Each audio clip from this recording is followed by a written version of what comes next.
the third part of this lab is about the bandpass filter, the RLC circuit.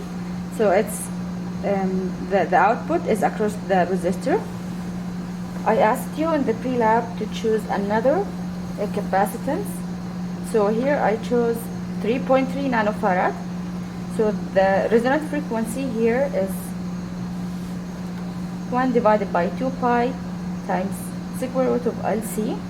So for the 3.3 nano and the 2.7 millihenry, I got 53.3 kilohertz. And to get the resistor that gives a critically damped response, it's 2 times L divided by C, the square root of L divided by C. And here I got 1.8K.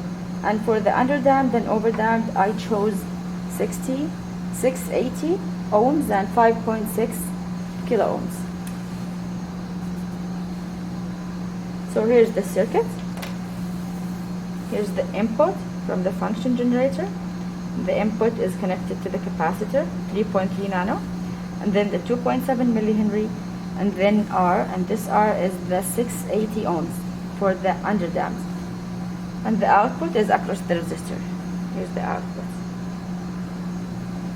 For the function generator, so the amplitude is 2 peak to peak, and the frequency is the resonant frequency divided by 12, and the resonant frequency here is 53.3 kilohertz. And this divided by 12 equals 4.44 kilohertz.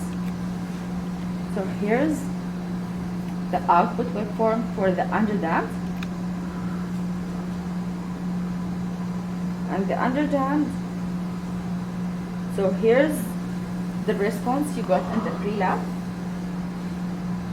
the transient response, and the time domain. So the yellow waveform here,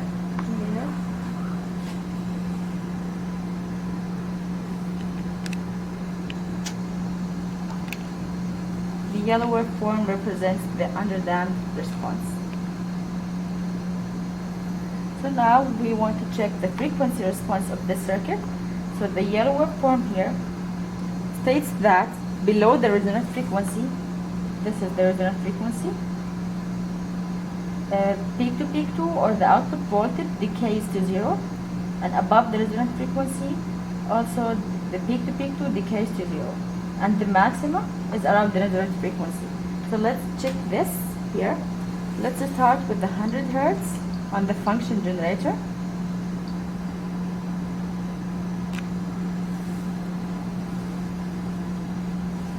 And keep checking on peak to peak 2. So now peak to peak 2 is less than peak to peak 1, and peak to peak 1 is the maximum, which is the input voltage. While increasing the frequency, peak to peak 2 starts to increase.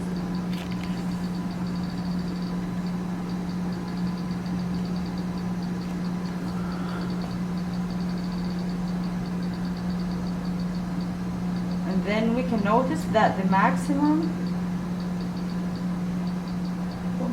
175, 176, 177.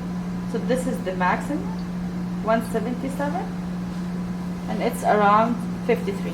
And the resonant frequency for this circuit is 53. Above the resonant frequency, peak to peak 2 starts to decay again to 0.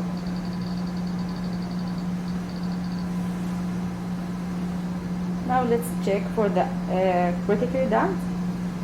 So for the critically damped, I have the 1.8 kilo ohms.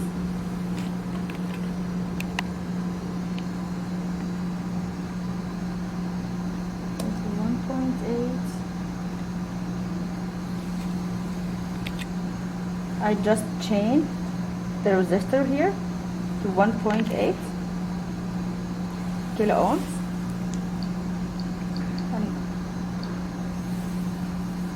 Notice the response, the transient response of this circuit. So here's the transient response, and it matches the purple waveform here.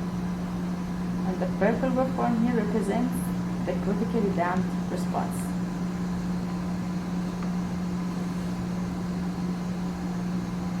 So for the frequency response for all of the three circuits for the bandpass filter, they are the same.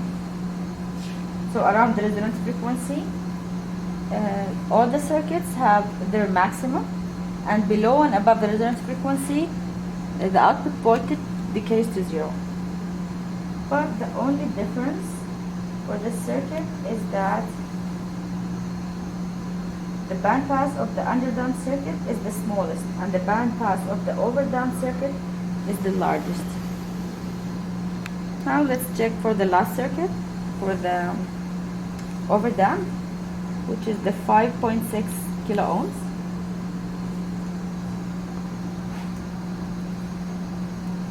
I'll change the resistor here. Now it's 5.6, and here's the response. We can notice that this waveform is wider than the previous one, and it represents the red waveform here.